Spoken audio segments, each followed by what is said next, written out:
উঠেছে ওই স্কুলের প্রধান শিক্ষক নজরুল ইসলামের বিরুদ্ধে। এ বিষয়ে শিক্ষার্থীর অভিযোগ শিক্ষকের কাছে জানতে চাইলে উল্টো ওই শিক্ষার্থীর বিরুদ্ধে 50,000 টাকা চাঁদাবাজির অভিযোগ তোলেন প্রধান শিক্ষক।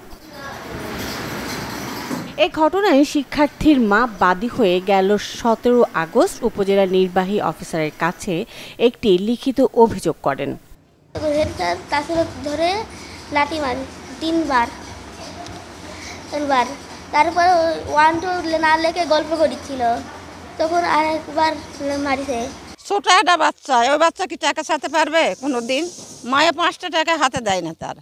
তাই তো ছোট একটা বাচ্চাটা করা কি মাস্টারের করার উচিত হয়েছে?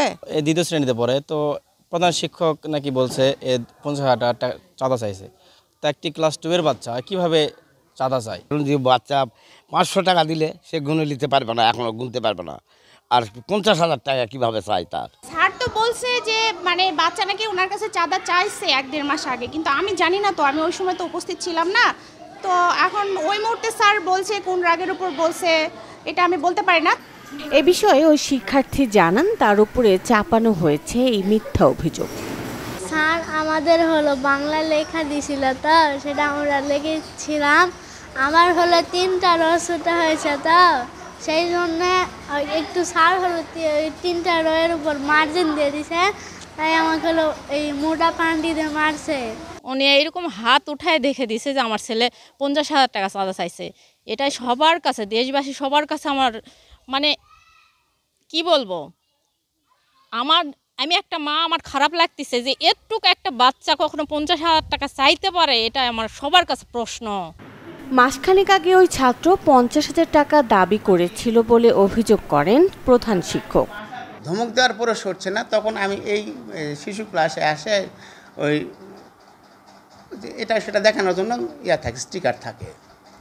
তো একটা বেত নিয়ে যেয়ে আমি ওর পিছনে মানে পিছলে যাবে এরকম করে প্যান্টে একটা আঘাত করছে, আর একটা আঘাত একটু ল্যাপে উঠছে, ওটা যায় এখানে লাগছে।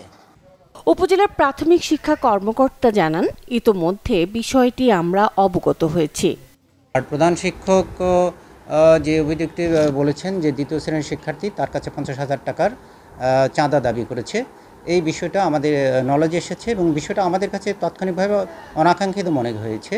কিন্তু যদি এই ব্যাপারে সত্যিকার অর্থে চাঁদা দাবি করে থাকে বা অথবা প্রধান শিক্ষক এটি যদি মিথ্যা বলে থাকে, তাহলে অবশ্যই তার বিরুদ্ধে আমরা প্রয়োজনীয় ব্যবস্থা নেব। নিজেকে বাঁচানোর চেষ্টায় শিক্ষক তার শিশু শিক্ষার্থীর উপর চাঁদাবাজির অভিযোগ তোলায় ক্ষুব্ধ অভিভাবক ও এলাকাবাসী। এ বিষয়ে সুষ্ঠু তদন্ত করে ব্যবস্থা নেওয়ার দাবি সবার। Desk report, channel 24।